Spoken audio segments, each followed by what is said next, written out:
Diễm xin chào cô chú, anh chị, các bạn và các em.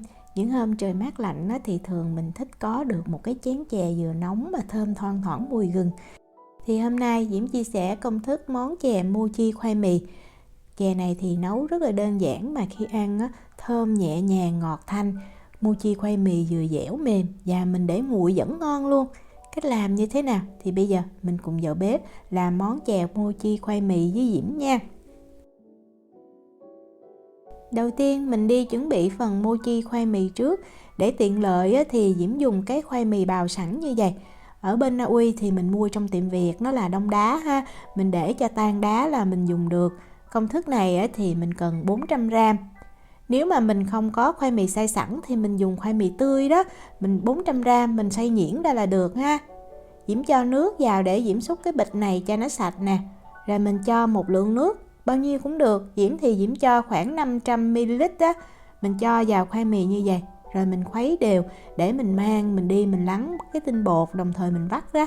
Thì khi mà khoai mì mình ăn nó sẽ ngon, nó thơm, nó không có cái vị đắng hay vị nhẫn nhẹ. Đó, mình khuấy cho thiệt là đều. Nếu mà mình dùng khoai mì tươi nguyên củ đó thì mình cũng bào ra, hoặc là mình xay, sau đó mình cũng cho nước vào mình làm y như vậy ha.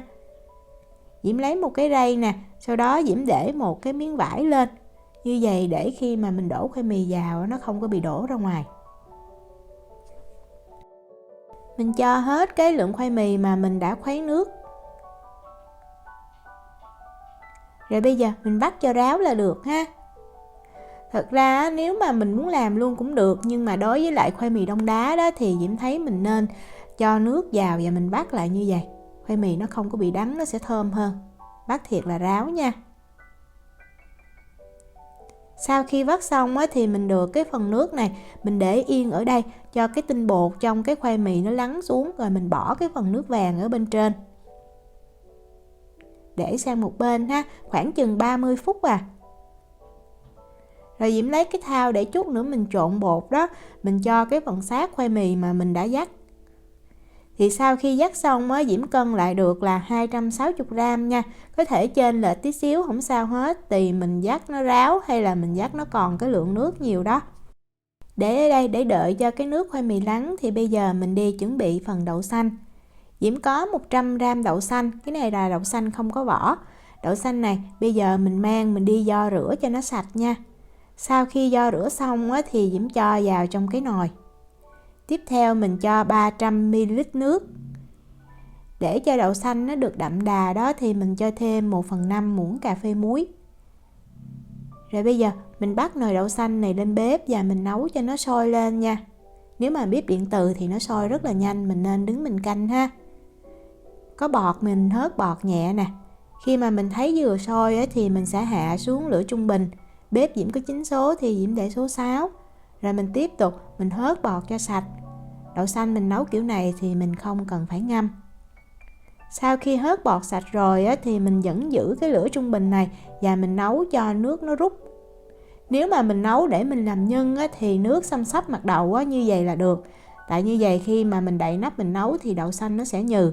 Nhưng mà đậu xanh này mình ăn chung với chè này Diễm muốn cho nó còn nguyên hạt đó, vì vậy Diễm muốn cho cái lượng nước nó rút cạn hơn. Đó là như vậy thì mình mới lấy nắp mình đậy lại. Rồi mình hạ xuống cái lửa nhỏ nha. Bếp có 9 số thì Diễm để số 3. Và mình nấu ở lửa nhỏ này trong khoảng thời gian là 15 phút thôi. Thì đậu xanh nó sẽ chín bùi mà nó không có bị bể hay là bị nát. Sau 15 phút thì mình để yên, không mở nắp ra nha. Cho đậu xanh nó không bị dính với cái đế nồi. Mình để đậu xanh nguội thì mình có đậu xanh để mình ăn chè nguyên hạt rất là ngon. Cái nước hồi nãy mình vắt khoai mì đó, bây giờ sau 30 phút nó đã lắng được cái phần tinh bột trắng bên dưới như vậy. Cái nước vàng ở bên trên, bây giờ mình đổ ra ha. Đổ ra rất là dễ tại vì tinh bột nó lắng, nó cứng ở bên dưới đó. Mình đổ ra hết như vậy. Diễm sẽ cân lại cái tinh bột này xem nó được bao nhiêu nha. Thì Diễm cân Diễm thấy Diễm thu được là 65g. Vậy là 260g cái xác khoai mì cộng với lại 65g cái tinh bột mình thu được. Bây giờ mình sẽ cho nước vào làm sao cho tổng cộng cái hỗn hợp này nó là 500g. Thực ra 400g cũng được, là bằng với lại cái lượng khoai mì hồi nãy mình bắt đầu mình dùng cho công thức á. Nhưng mà Diễm thấy mình cho nước nhiều chút á, thì cái mochi khi mà mình làm xong nó sẽ mềm lâu và nó dẻo hơn. Vì vậy Diễm cho thêm 175g nước thì được tổng cộng cái hỗn hợp này là 500g.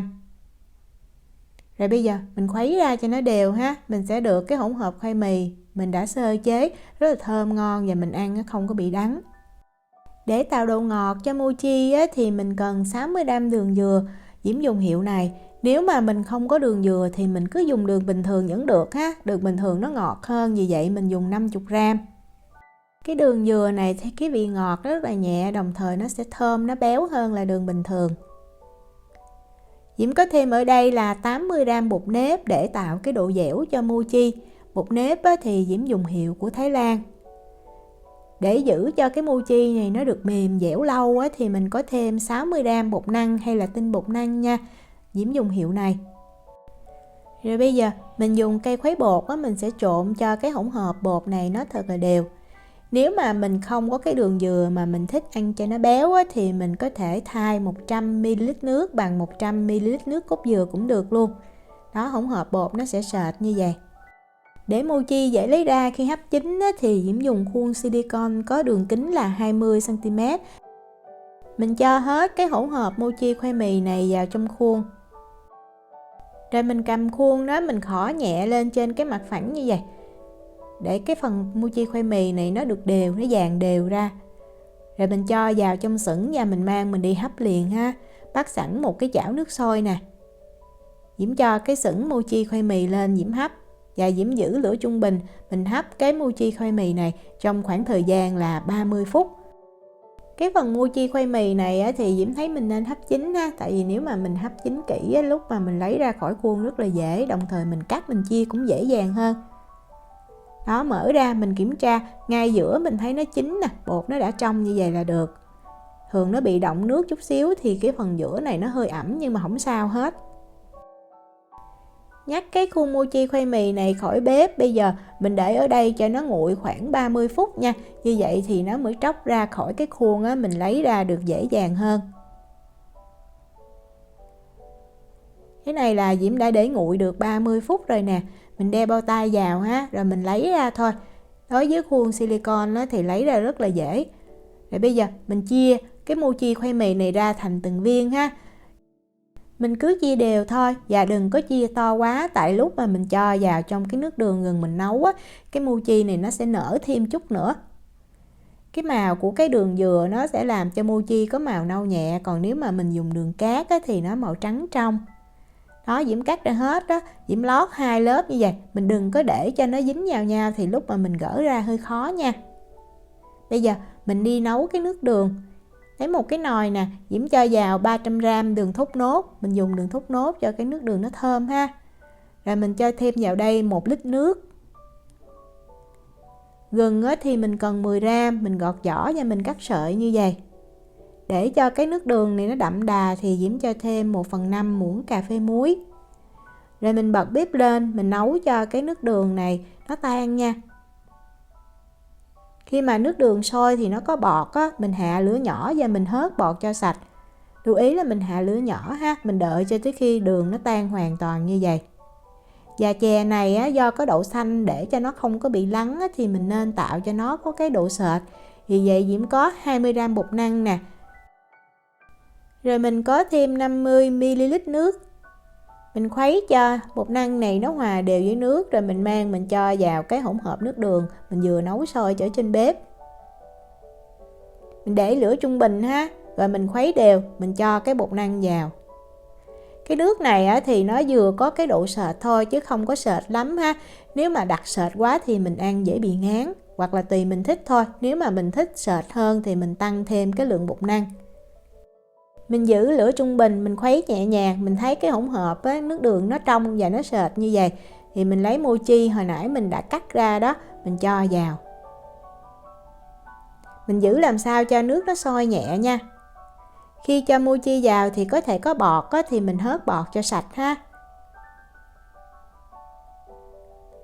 Rồi mình khuấy nhẹ để tránh cho mochi nó bị dính lại với nhau và nó dính ở dưới cái đáy nồi đó. Sau đó Diễm sẽ lấy 2 cái lá dứa, Diễm rửa sạch, Diễm cho vào. Như vậy giúp cho cái nước đường nó sẽ thơm mà cái mùi rất là nhẹ nhàng, ngon lắm. Mình giữ lửa làm sao cho nước sôi nhẹ, mình nấu thêm khoảng chừng 1 cho tới 2 phút. Mình thấy cái mochi nó nổi lên trên cái mặt nước đường, như vậy là mình nhắc khỏi bếp, vậy là mình đã nấu xong chè rồi. Chè này sẽ ăn cùng với nước cốt dừa ha. Diễm có ở đây là 400ml nước cốt dừa, Diễm dùng coconut milk nha. Mình cho 2 muỗng canh đường vào là 30g. Nước cốt dừa thì không thể thiếu muối nha, chút xíu muối 1/5 muỗng cà phê giúp cho nước cốt dừa nó đậm đà. Và Diễm có thêm 1 muỗng cà phê tinh bột, mình dùng tinh bột bắp hay là bột năng đều được hết. Rồi mình khuấy lên cho thật là đều, mình nhắc lên bếp và mình nấu cái hỗn hợp nước cốt dừa này. Mình để lửa lớn và mình khuấy thật là đều nha. Do chè này nó hơi sệt, vì vậy nước cốt dừa mình không có nên làm cho nó đặc lắm. Đó, mình khuấy đều và mình đợi. Khi mà mình nghe dưới đáy nồi giống như nó sôi thì mình thấy nó sôi nhẹ, mình tiếp tục mình giữ cái lửa lớn và mình khuấy đều. Cho tới khi mà mình thấy cái nước cốt dừa này nó sôi nhiều lên như vậy thì mình nhắc khỏi bếp. Vậy là mình cũng làm xong nước cốt dừa rồi, rất là nhanh và đơn giản. Nước cốt dừa mình nên khuấy, mình nấu nhanh ha, không nên nấu lâu trên bếp, nó sẽ ra cái dầu dừa không còn ngon và không còn cái vị béo. Đậu xanh cái này Diễm đã để nguội nè, như mình nhìn thấy ở đây nó vẫn còn nguyên hạt. Và mình đừng có múc ở trên như vậy, mà mình dùng muỗng đó, mình xới từ dưới lên là tự động đậu xanh nó sẽ rời từng hạt ra. Cái cách này thì nấu rất là nhanh, đơn giản, mình không có cần ngâm hoặc là mình hấp ha, mà vẫn được cái đậu xanh nó nở mềm như vậy và nó không có bị nát. Bây giờ mình đi múc chè ra chén nha.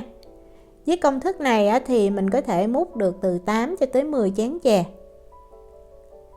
Chè này thì mình múc không có nên múc đầy ha, múc chừng khoảng 1/2 hoặc 2/3 cái chén là được. Sau đó mình sẽ cho đậu xanh lên trên nè, thì mình thích ăn nhiều hay ít ha, nhưng mà có đậu xanh bùi bùi rất là ngon. Rồi mình chan thêm nước cốt dừa. Nếu mà mình có dừa sợi thì mình cho thêm lên trên. Và cuối cùng mình rắc thêm mè rang hoặc là đậu phộng rang đều ngon. Nước chè ngọt thanh và thơm thoang thoảng, kết hợp với mochi vừa mềm dẻo và đậu xanh bùi bùi, ngon lắm luôn. Diễm chúc cô chú, anh chị, các bạn và các em thành công với lại món chè mochi khoai mì này. Nếu mà có thắc mắc gì thì cứ để lại lời nhắn hoặc là gửi tin nhắn cho Diễm. Diễm cảm ơn sự quan tâm theo dõi video rất là nhiều. Hẹn gặp lại trong những video tiếp theo. Chào tạm biệt.